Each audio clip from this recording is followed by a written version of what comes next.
말씀은 크게 두 가지 주제로 우리가 생각해 보도록 하겠습니다. 첫 번째는 우리가 의인의 삶에 대해서, 물론 여기에 악인에 대해서도 말씀하고 있는데, 오늘 우리는 의인의 삶의 모습에 대해서 우리가 초점을 두고, 또 두 번째 주제는 11절과 14절에 있는, 11절에 보면 자기의 토지를 경작하는 자, 그 다음에 14절 하반부에 보면 그 손이 행하는 대로. 다시 말해서 이 일에 관련되어 있죠. 토지를 경작하는 자, 일하는 자, 농사를 짓는 자, 노동하는 자, 그리고 14절 하반부에 그 손이 행하는 대로. 그러니까 우리의 손이 일하는 대로 어떤 것을, 그 몫을 받는다 해서 우리의 일하는 것과 노동하는 것, 그리고 의인의 삶의 모습에 대해서 이렇게 크게 두 가지 주제로 우리가 나누어서 이렇게 생각해 볼 수 있습니다.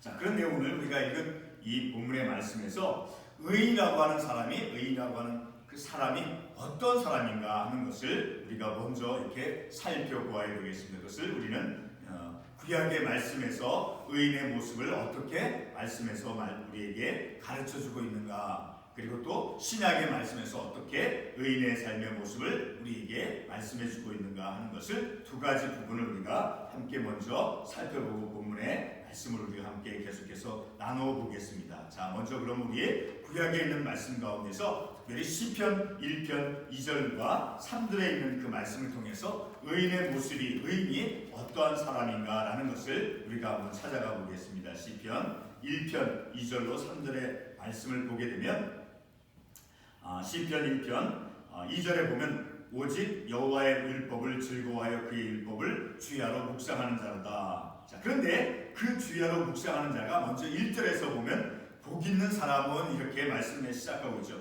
복 있는 사람은 어떤 사람이냐, 바로 2절에 있는 말씀과 같은 사람이다라는 거예요. 하나님의 말씀을 기뻐하고 즐거워하며 그 말씀을 읽고 깨닫고 묵상하는 그런 사람이다라는 거예요. 그런 사람은 어떠한 삶에 어떤 하나님의 은혜가 주어지냐, 3절에서 말씀하고 있죠. 그는 시냇가에 심은 나무가 철을 따라 열매를 맺으며 그리고 모든 일이 다 형통하리라. 그러니까 여기서 그는 어떤 사람이에요? 3절에 있는 그는 바로 2절에 있는 그 사람이다라는 거예요. 하나님의 말씀을 즐거워하고 기뻐하는 사람, 묵상하는 사람, 그 사람은 곧 다시 말해서 복 있는 사람이고, 자, 그런 하나님의 말씀을 묵상하고 읽고 그리고 형통하게 되어지는 그러한 사람이 바로 의인의 삶의 모습이다라는 것을 우리가 시편에 있는 말씀을 통해서 우리가 확인해 볼 수 있죠. 또 한 군데 우리 같은 시편 37편에 있는 말씀을 한번 가보겠습니다. 시편 37편에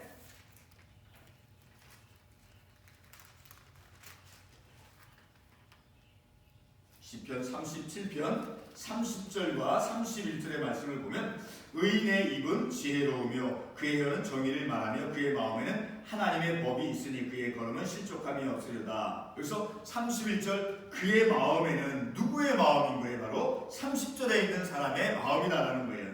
자, 의인의 입은 지혜로우며, 그리고 31절과 연결해서 보면 그의 마음에는, 의인의 마음에는 무엇이 있다라는 거예요? 하나님의 법이 곧 하나님의 말씀이 있다라는 거예요. 하나님의 말씀이 마음 가운데에 새겨져 있는 하나님의 말씀을 마음에 품고 삶을 살아가는 사람이 바로 의인의 삶의 모습이다라는 것을 우리가 이 시편의 말씀을 통해서 깨달을 수 있다라는 거죠. 자, 그리고 우리 두 번째로 신약의 말씀에서 의인의 모습을 우리가 어떻게 찾아볼 수 있는가, 우리 로마서 3장 22절과 24절 말씀을 한번 찾아가 보겠습니다. 로마서 3장 22절과 24절 말씀, 곧 로마서 3장 22절, 곧 그리스도를 믿음으로 말미암아 모든 믿는 자에게 미치는 하나님의 의인이 차별이 없느니라. 24절을 읽겠습니다. 그리스도 예수 안에 있는 성령으로 말미암아 하나님의 은혜로 값없이 의롭다 하심을 얻은 자 되었느니라. 자, 어떤 사람이 의롭다 하심을 얻은 자 되어진 거예요? 바로 22절에 있는 예수 그리스도를 믿는 믿음으로, 예수 그리스도를 믿는 믿음으로 말미암아 의롭다 칭함을 받죠. 아브라함이 그렇죠. 그런데 예수님이 어떤 예수님을 믿는 거예요? 바로 우리를 속량해 주신, 죄 가운데서 속량해 주신, 우리를 위해서 십자가에서 못 박혀 피 흘려 돌아가신 바로 예수 그리스도, 그 예수님을 믿음으로 받아들이는 자는 바로 하나님 앞에서 의롭다고 인정을 받는다라는 거죠. 바로 그러한 사람이 의인이라는 거예요. 자, 그래서 우리가 이러한 신약의 말씀과 구약의 말씀을 기초로 해서 바로 그러한 의인은 어떤 삶의 모습이, 어떤 삶의 결과가, 은혜가 주어지는가. 다시 본문 7절 말씀을 돌아와 보면 우리가 의인의 집은 서 있으리라. 서 있으리라. 다른 성경을 번역본을 보면 번창한다라는 거예요. 의인의 집은 하나님의 은혜로 말미암아 번창하게 되어진다라고 오늘 이 구절에서 우리에게 말씀해주고 있다라는 거죠. 그것을 다시 우리 잠언 같은 14장 11절의 말씀에서도 우리가 그것을 깨달을 수 있어요. 잠언 14장 11절에 보게 되면 악한 자의 집은 망하겠고 정직한 자의 장막은 흥하리라. 바로 정직한 자는 또한 의인의 삶은 바로 정직한 삶을 살아가죠. 그런 정직한 자의 장막은 흥해진다, 번창해진다라는 거예요. 자, 그리고 두 번째 우리가 10절의 말씀을 가서 보면 어떤 말씀이 나옵니까? 의인은 자기의 가축의 생명을 돌보나. 자, 의인은 이렇게 하나님의 말씀 안에서 하나님의 말씀대로 삶을 살아가는 그런 삶은 우리 가축, 사람뿐만 아니라 가축의 생명까지도, 그러니까 생명을 중시하는 그런 삶을 살아간다라는 거죠. 생명을 중시하는 그런 삶을 살아간다. 자, 그리고 12절 말씀으로 가보면 의인은 그 뿌리로 말미암아 결실하느니라. 자, 뿌리로 시편 1편 3절에 우리가 아까 봤죠. 다시 한번 건너가 보겠습니다. 시편 1편 3절에 보면, 자, 그는 시냇가에 심은 나무가 철을 따라 열매를 맺으며. 자, 시냇가에 심은 나무는 늘 마름이었죠. 늘 물이 있으므로, 물 곁에 있으므로 풍성한 열매를 맺는다라는 거죠. 자, 다시 말해서 하나님의 말씀이라는 결코 마르지 않는 그런 샘물을 받아먹기 때문에 결실을 맺을 수 있다라는 거죠. 자, 우리가 오늘 이 본문의 말씀을 통해서 첫 번째 주제로 우리가 살펴본 의인의 삶의 모습에는 어떠한 것이 있었는가? 바로 의인의 집은 서 있으리라.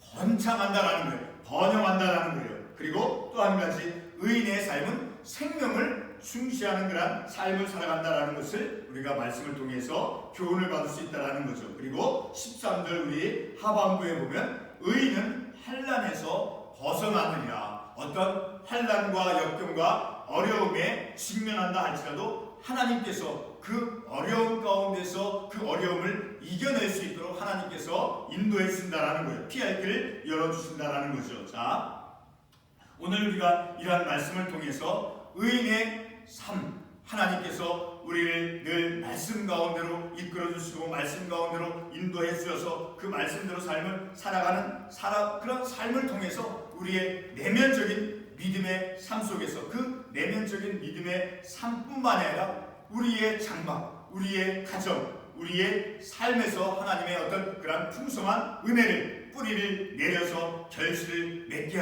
하게 해주시고, 그리고 번창과 번영을 하나님께서 인도해 주시고, 그리고 우리의 삶이 견고한 믿음의 삶을 살아갈 수 있도록, 그리고 어떤 어려움이 찾아온다 할지라도 그 어려움을 이겨낼 수 있도록 하나님께서 믿음을 더해 주셔서 삶을 하나님께서 우리의 모든 어려움들 믿음으로 극복하도록 하나님께서 인도해 주신다라는 것을 우리가 깨달을 수 있다라는 거죠. 그리고 우리가 두 번째로 주제로 살펴본 그 말씀, 바로 토지를 경작하는 자 11절에 있으니까 우리는 늘 우리의 삶 속에서 우리는 끊임없이 일을 하면서 삶을 살아가죠. 우리는 하나님께서 창세기 2장 3절 말씀에 우리 한번 가보겠습니다. 창세기 2장 3절 말씀으로 가보면 하나님께서 어떠한 모습으로 우리에게 말씀을 해주시는 것. 창세기 2장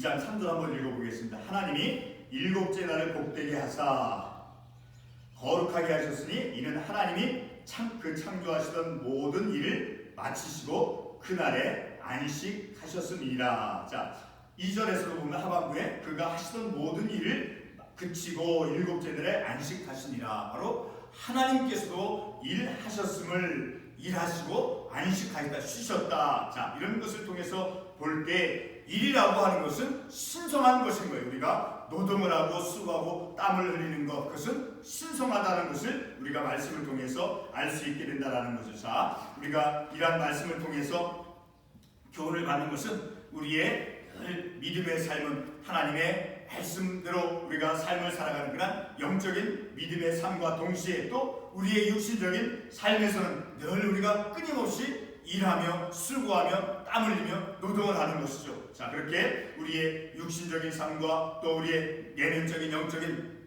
믿음의 삶에 대해서 오늘 이 잠언의 말씀에서 우리에게 교훈해 주신 것처럼 늘 믿음의 영적인 삶과 또 육신적인 삶, 그 삶이 늘 조화를 이루며 균형 있게 우리의 믿음의 삶을 살아가야 됨을 우리가 이 말씀을 통해서 깨달을 수 있다는 거죠. 그러므로 늘 우리는 이런 하나님의 말씀의 그 지혜대로 육신적인 삶 속에서는 우리가 어떤 삶을 살아가야 되는가. 자, 늘 부지런하게 수고하고 땀 흘리면서 그러한 믿음의 삶을 살아가야 된다는 거죠. 우리 한 군데 마지막 말씀으로 한 군데 찾아보겠습니다.